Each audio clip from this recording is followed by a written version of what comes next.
Welcome to स्नेहास teaching. तो कैसे हैं आप सब? आई होप आप सब बहुत अच्छे हैं और अपना बहुत बहुत ध्यान रख रहे हैं। तो आज आ गई हूं मैं फिर से एक न्यू टॉपिक को लेके जो सीटीईटी एग्जाम से रिलेटेड है और बहुत ही इंपॉर्टेंट टॉपिक है देखा जाए तो, क्योंकि अभी सिर्फ बचे हैं 2 महीने सीटीईटी एग्जाम में और 2 महीने बहुत ही महत्वपूर्ण कह सकते हो, बहुत इंपॉर्टेंट महीने बचे हैं। अभी आपकी दिवाली और छठ पूजा जो भी है सब अक्टूबर तक सब आपकी खत्म हो जाएगी, ठीक है। उसके बाद कोई भी पर्व त्योहार या कुछ ऐसा नहीं होता है, बची शादियां तो वो लोग मैनेज कर ही लेते हैं क्योंकि अभी करियर भी कहीं ना कहीं इंपॉर्टेंट है। तो अब 2 महीने बचे हैं, तो 2 महीने में कैसे हम सीटीईटी की प्रिपरेशन को अंजाम देंगे, किस तरीके से करेंगे सीटीईटी की प्रिपरेशन को, बेसिकली मैं इस वीडियो में आपको प्लानिंग बताने वाली हूँ।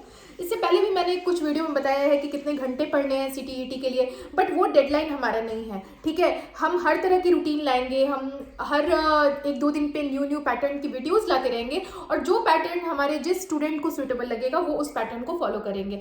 मैं हर तरह की पैटर्न लाते रहूंगी। अभी हाल में मैंने 5 आवर्स पढ़ के सीटीईटी कैसे क्रैक करना है उस पर मैंने एक वीडियो बनाया था। आज मैं एक न्यू पैटर्न के साथ हूँ जिससे कि आप लोगों को रिलेट कर पाओ। जो भी जिसको 5 आवर्स वाला एडजस्टेबल लगे तो वो 5 आवर्स वाला कीजिए, जिसको आज मैं बता रही हूँ वो उनको सही लगे वो उस तरीके से कीजिए। तरीके बहुत है, रास्ते बहुत है और मंजिल है हमारी सीटीईटी का एग्जाम, ठीक है, उसको क्रैक करना। तो अभी हमारे पास कितने महीने बचे हैं? 2 मंथ्स, ठीक है। अब 2 मंथ्स में हमें सीटीईटी क्रैक कैसे करना है, ये हमारा क्वेश्चन आता है जो बहुत महत्वपूर्ण क्वेश्चन है कि 2 महीने में कैसे करना है। तो उसकी एक डिटेल प्लानिंग को अब हम लोग स्टार्ट करेंगे। वीडियो एंड तक देखिएगा जिससे कि आपको समझ में आ जाए कि ये डिटेल प्लानिंग कैसे हम लोग करेंगे, जिससे कि 2 मंथ्स में जो है आपका सीटीईटी एग्जाम जो है क्रैक हो ही जाएगा, ठीक है। तो चलिए स्टार्ट करते हैं हम लोग। अभी अभी 2 महीने बच्चे हैं, नवंबर और दिसंबर। दिसंबर में थोड़ा सा पहले हम लोग लेके चलेंगे, लाइक 20 ऑफ दिसंबर। हम 2 महीने बोल रहे हैं बट 20 ऑफ दिसंबर तक लेके चलिए कि आपका प्रिपरेशन जो है वो खत्म हो जाना चाहिए, ठीक है, यानी कि आप तैयार रहोगे, ठीक है। अब एक यूनिफॉर्म पैटर्न में आपको बता दूं जिससे कि आप जो हो कि ये 2 महीने आप चलोगे, वो सीधा सा मैं बता रही हूँ क्या करना है आपको, ठीक है। जिनका मान लीजिए जिन्होंने सीडीपी बिल्कुल भी नहीं पढ़ा है, बिल्कुल भी बेसिक से भी नहीं जानते हैं, सीडीपी थोड़ा भी नहीं जानते, होता है कई बार बीएड में हम पढ़ते हैं बट मन लगा के नहीं पढ़ पाते, ध्यान नहीं रहता है, तो ठीक है। तो मॉर्निंग में क्या कीजिए आप लोग, ठीक है, मॉर्निंग यानी कि सुबह के टाइम में क्या कीजिए, 2 से 3 घंटे का समय निकालिए, 2 से 3 घंटे। अब इस 2 से 3 घंटे में आपको क्या करना है, मैं स्प्लिट कर दे रही हूँ टाइमिंग को, ठीक है। हर तरीके की मैं प्लानिंग लाते रहूंगी आप सबके लिए, जिससे भी आप रिलेट कर पाओ उस तरीके से पढ़ो। अभी मैंने 2-3 दिन पहले एक रूटीन बताया था, उससे जो भी स्टूडेंट रिलेट कर पा रहे वैसे पढ़िए। आज जो मैं बता रही हूँ इससे जो कनेक्टेड फील कर पा रहे इस तरीके से पढ़िए। मैं तरह तरह की प्लानिंग जो है आप लोगों के लिए लाते रहूंगी जिससे कि आपका सीटीईटी एग्जाम बर्बाद नहीं होगा, ठीक है। 2 से 3 घंटे आप सुबह निकालिए और ये मॉर्निंग में आप क्या कीजिएगा, सीडीपी और पेडागोजी, जितना भी टीचिंग रिलेटेड आपका जो विषय है, सीडीपी और पेडागोजी टीचिंग रिलेटेड जो भी है उसको आप कंप्लीट करेंगे, थ्योरीज एंड ऑल पढ़ के। पढ़ना है आपको, पढ़ना है, उसकी नोट्स भी बनाने हैं, ठीक है, नोट्स भी बनाइए ताकि खुदा ना खास्ते मान लीजिए आपका सीटीईटी क्लियर नहीं होता है तो नेक्स्ट सीटीईटी के लिए आपके पास पढ़ा हुआ, खुद का पढ़ा हुआ वेस्ट ना जाए, उसके नोट्स रेडी रहे। मैंने भी अपने टाइम पे नोट्स बनाए थे, नोट्स की एक सेपरेट नोटबुक बनाई थी। तो 2 से 3 घंटे आप रखिए, अगर 3 से 4 जाता है तो 4 भी रख लीजिए, वो आपके कंफर्ट पे डिपेंड करता है कि मॉर्निंग का 2-3 घंटा आपको निकालना है, 2-3-4 घंटा जो भी हो सकता है। अगर आप वर्किंग है तो सुबह 5 बजे उठ जाइए, ठीक है, 5 बजे उठ जाइए, सुबह 4:30 बजे उठ जाइए, नींद कंप्लीट करके ही, ऐसा नहीं अपना नींद को खराब करके आप कर रहे हैं, ठीक है। और 2-3 घंटे जो है वो किसी भी तरह निकाल लीजिए, ठीक है। और उसके बाद सीडीपी की जो पेडागोजी है, सीडीपी है, पेडागोजी है, इसको पढ़िए। पेडागोजी में आपकी आती है इंग्लिश, आपकी आती है हिंदी, आपकी आती है एसएसटी, जो भी सब्जेक्ट्स हैं उनकी पेडागोजी पर प्रैक्टिस कीजिए, ठीक है, वो सब आप प्रैक्टिस कीजिए मॉर्निंग में, ठीक है।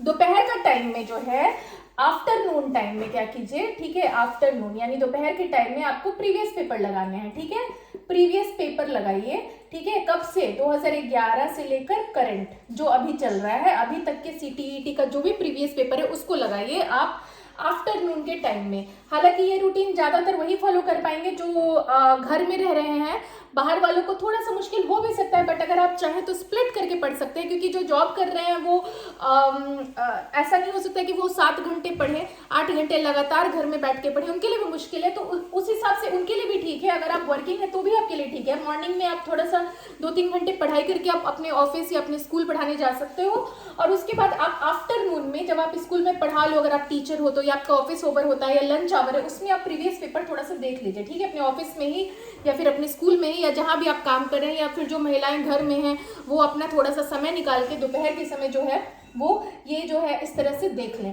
ठीक है। अब आफ्टरनून में क्या है, आपको प्रीवियस पेपर लगाने हैं और जो है 2011 से लेकर करंट तक का, ठीक है। तो ये मॉर्निंग हो गया, ये आफ्टरनून हो गया। अब शाम का जो समय है, शाम का जो समय है, शाम के समय में आपको क्या करना है, शाम के समय में आपको सब्जेक्ट पढ़ना है, ठीक है। एनसीईआरटी पढ़नी है, ईवीएस पढ़ना है, ठीक है। ये सब चीजें क्या करनी है आपको शाम के समय पढ़नी है। तो शाम के समय जो है आप सब्जेक्ट मैटर्स को पढ़ोगे, जो भी सब्जेक्ट है उसको पढ़ोगे।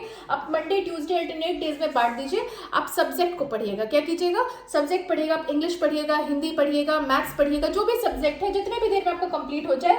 कोई सब्जेक्ट आप मंडे पढ़ सकते हो, कोई सब्जेक्ट आप ट्यूसडे पढ़ सकते हो, कोई सब्जेक्ट आप वेडनेसडे पढ़ सकते हो, जो ज्यादा वीक सब्जेक्ट है उसे आप 2 दिन पढ़ सकते हो। इस तरीके से आप बांट सकते हो। ऐसा नहीं हो सकता कि 7-8 सब्जेक्ट को एक ही साथ लेके आप शाम में बैठ जाओ कि यार मैं इंग्लिश भी पढ़ लूंगा जी, हिंदी भी पढ़ लूंगा, सोशल साइंस भी पढ़ लूंगा, सारा कुछ पढ़ लूंगा। तो वो टेक्निकली मुश्किल है, वो उतना कुछ संभालना बहुत डिफिकल्ट हो जाता है। तो आप सब्जेक्ट वाइज वीक वाइज जो है अपने सब्जेक्ट को बांट लीजिए कि मंडे में आप क्या करेंगे, मंडे को क्या पढ़ेंगे, आप ट्यूसडे को क्या पढ़ेंगे, आप वेडनेसडे को क्या पढ़ेंगे, थर्सडे को आप क्या पढ़ेंगे शाम में, और फ्राइडे को क्या पढ़ेंगे शाम में, सैटरडे को क्या पढ़ेंगे शाम में, संडे को क्या पढ़ेंगे, ठीक है। इस तरीके से आप अपने सब्जेक्ट को बांट लीजिए शाम के लिए। आफ्टरनून में आप प्रीवियस पेपर लगा लीजिए, मॉर्निंग में आप सीडीपी और पेडागोजी कीजिए और कोशिश कीजिए कि इसकी थ्योरी पढ़िए और प्रीवियस पेपर लगाइए, थ्योरी पढ़िए प्रीवियस पेपर लगाइए, थ्योरी पढ़िए प्रीवियस पेपर लगाइए। कोशिश ये कीजिए, ऐसा नहीं कीजिए कि थ्योरी पर ही आप पकड़ बनाते रह जाइए और अगर आप प्रीवियस पेपर नहीं लगाइए तो आपका सीटीटी बर्बाद हो जाएगा, ठीक है। तो आप थ्योरी पढ़िएगा, ठीक है, और उसके साथ साथ प्रीवियस पेपर भी लगाइएगा। जो 2 से 3 घंटे है ना आपके, इसमें अगर हो सके तो 1.5 आवर्स आप स्मार्ट स्टडी कीजिए। आप थ्योरी पढ़िए और 1.5 आवर्स आप प्रीवियस पेपर लगाइए। फिर से प्रीवियस पेपर आप दोपहर में भी लगाइए, ठीक है। प्रीवियस पेपर आप दोपहर में भी लगाइए और प्रीवियस पेपर कोशिश कीजिए कि चैप्टर वाइज आप लगाइए। जैसे कि पियाजेट की थ्योरी है, ठीक है, उस पे प्रीवियस पेपर लगाइए, ठीक है। पियाजेट की थ्योरी है, चैप्टर वाइज प्रीवियस पेपर लगाइए कि पियाजे की थ्योरी से कितने सारे क्वेश्चन आए हैं, हर साल किस तरह के क्वेश्चन आए हैं, किस तरह के क्वेश्चन रिपीट हुए हैं, ठीक है। कोलबर्ग की थ्योरी है, कितने सारे क्वेश्चन आए हैं। हेरिडिटी ने अनुवांशिकता और वातावरण है, वृद्धि और विकास है, ये सब जो टॉपिक हैं इससे आप प्रीवियस पेपर में जितने भी क्वेश्चन पूछे हुए हैं चैप्टर वाइज, एक ऐसी बुक आपको लेनी पड़ेगी जिस बुक में आपको चैप्टर वाइज एमसीक्यू दिया हुआ है, ठीक है, ताकि उस चैप्टर से कोई भी क्वेश्चन आए तो आपका छूटे नहीं, आप बना पाओ। तो उस तरीके से आप क्वेश्चन को अप्रोच कीजिए। मॉर्निंग में भी आप प्रीवियस पेपर लगा सकते हैं, दोपहर में भी आप प्रीवियस पेपर लगा सकते हैं, लेकिन प्रीवियस पेपर लगाइए और शाम का समय आप रखिए अपने थ्योरी को पढ़ने के लिए। इसमें आपको प्रीवियस पेपर लगाने की जरूरत नहीं है क्योंकि आपने दिन भर का कोटा पूरा कर लिया है। तो शाम में जो है आप अपना सब्जेक्ट पढ़िए, आप एनसीईआरटी पढ़िए, आप सोशल साइंस पढ़िए। इस तरीके से आप अपने सुबह से शाम के रूटीन को जो है वो बांट सकते हो और इस तरीके से सीटीईटी आपका क्लियर होने में बहुत आपको हेल्प मिलेगा। ध्यान रखिएगा, मैं बार बार बोल दे रही हूँ, जो आधा अधूरा वीडियो देख के जा रहे हैं वो इस प्लान को पूरा करने की जरूरत नहीं है। जो वीडियो लास्ट तक देख रहे हैं वही इस प्लान को कर सकते हैं। इसलिए मैं लास्ट तक मैं भी ये बात बता दे रही हूँ कि मॉर्निंग में थ्योरी पे बहुत ज़्यादा समय बर्बाद मत कीजिए। ज़्यादा समय तभी बर्बाद कीजिए जब आपकी थ्योरी क्लियर नहीं है। थ्योरी 1.5 आवर्स आप थ्योरी कीजिए, 1.5 आवर्स। मॉर्निंग में भी प्रीवियस पेपर लगाइए क्योंकि प्रीवियस पेपर ही एक ऐसा रास्ता है जो आपको सीटीईटी एग्जाम में रिजल्ट दे सकता है। क्योंकि सीबीएसई का हर बार पैटर्न होता है, अपने पैटर्न से बाहर, अपने तरीके से बाहर सीबीएसई नहीं जाता है।